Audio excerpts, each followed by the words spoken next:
वरदण्डमण्डितकरा या श्वेतपद्मासना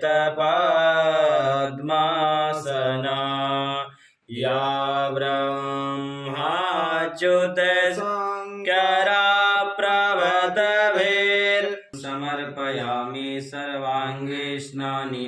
ॐ शुद्धवालः सर्वशुद्धवालो मणिवालस्तः स्वेकधि खूपयो दिव्यन्तरिक्षे पयोधाः पायसवतीः प्रदिशः सन्तु मतिमपि यन्ति सरोतसः सरस्वती तु पञ्चदासो देशे भवस्सरितर्णरजतस्रजां चन्द्रां हिरण्मयीं लक्ष्मीं जातवेदो